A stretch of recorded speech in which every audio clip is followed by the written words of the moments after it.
Sasa taifa letu kwa muda wa miaka yote tangu Disemba 61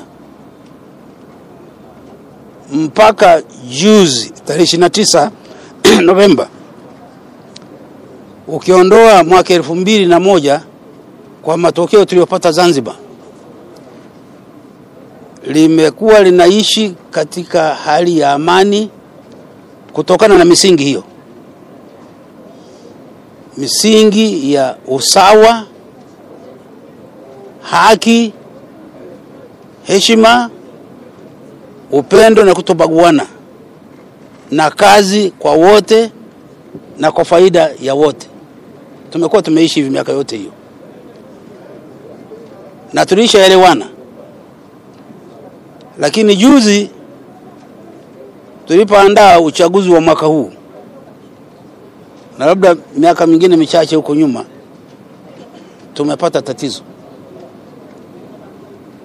Tumeshtukia vijana wetu na baadhi nadhani ya watu wengine, watu wazima, wameandaa jambo la maandamano. Na maandamano ni jambo la kawaida tu duniani, ya kubalika. Kama una hoja yako na beba bango, wenzako wanaona. Lakini maandamano haya yakageuka yakawa kaleta ghasia, na vyombo vyetu vya ulinzi na usalama katika kujaribu kuyazuia na kulinda kwamba amani tuliyokuwa nayo zamani inaendelea, ni kama walitoka wakaenda kupambana na wale waandamanaji. Kwa ikatokea vifo, ikatokea uharibifu wa mali nyingi, zingine kwa ajali, zingine kwa makusudi.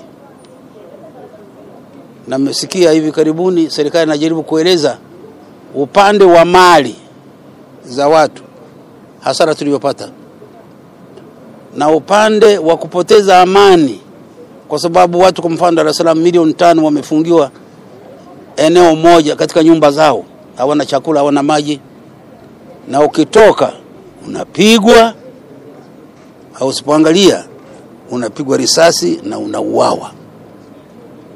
Hii ndio hali. Kwa hiyo nchi nzima ikaingia katika woga na hofu, na wote sisi tukapoteza amani. Na hata sasa hatuna amani ya kutosha, kwa sababu tumepoteza mali zetu na tumepoteza ndugu zetu wamefariki, hatujajua wako wapi, wengine walitekwa, hatujajua kumetokea nini. Na yako mazungumzo kutokana na makundi yale ya vijana kwamba tarehe 9 maandamano yapo, tutake tusitake. Ndio maana tukaona mambo mengi watu nasema mtu mmoja mmoja kwa tisi huko mnasikia nasema kidogo, wakati mwingine bodi inatuagiza tunasema. Safari hii tukaona pana, hili ni tatizo ni kubwa, ni la taifa, na kundi ambalo lilikuwa halijakaa kama kundi ni la wazee.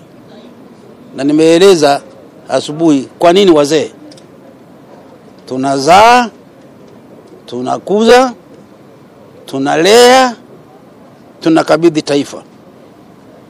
Kwa hiyo kama sisi ni Watanzania, maana ya Utanzania, sisi ndio tunaridhisha vijana wetu kwa kuwafundisha. Kama ni maadili, yani tabia nzuri tunazotaka, sisi wazee ambao wazazi, sisi ndio tunaanzia mwanzo kabisa katika familia zetu na nyumba zetu.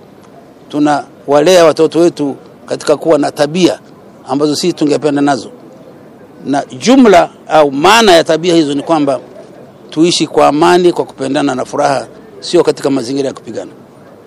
Kwa hiyo tulikuja hapa kama wazee kwa lengo la kujadili hali hiyo kama tulivyofanya, na kujaribu kuelewa ni kwa nini tumefika katika hali hiyo, na ili majadiliano yetu na lile tukalosema, na kwa sababu tunalisema kama wazee wazazi, basi lituwezeshe vijana wetu kutusikia na kukubali kwamba si kwamba tunakataa hoja zao. Tunajua wana hoja tena nyingi na za msingi, lakini utaratibu wa kuzishughulikia si wa namna hiyo, kuandamana kwenda kufanya fujo, kupiga mali, kuharibu mali ambao hata ni za kwao. Ukivunja train, baba yako hasafiri, mjomba wako hasafiri, na tunakosa chakula. Sasa kuna faida gani? Kwa hiyo tunadhani hicho utakachosema hapa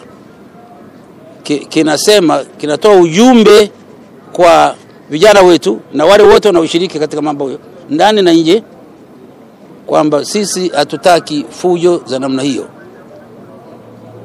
Hatujapoteza uwezo wetu wa kutambua changamoto zetu na za taifa letu. Hatujapoteza. Wala hatujapoteza uwezo wetu wa kukubaliana, tukajadiliana mpaka tukakubaliana, hata kama tofauti zetu ni kubwa kiwango gani. Hatujapoteza uwezo huo. Na hatudhani sisi wazee, hatuamini kwamba tumepoteza viwango vyetu vya huko nyuma na vya sasa vya uvumilivu, kwamba tunaweza kuvumiliana, tukajadiliana, tukakubaliana, tukashughulikia changamoto zetu wote mpaka tukapata maridhiano. Kwa hiyo tumekuja hapa kwa kutambua hivyo. Uwezo wa kutambua matatizo yetu tunao na tunawatambua changamoto zetu. Uwezo wa kujadiliana tunao. Uwezo wa kuvumiliana, tukazungumza, tukakubaliana tunao. Tunaomba wote tuaminiane katika mfumo huo, na vijana wetu watuamini katika hilo. Na kwa hiyo kinachokusudiwa kutokea cha namna hii tena kisitokee.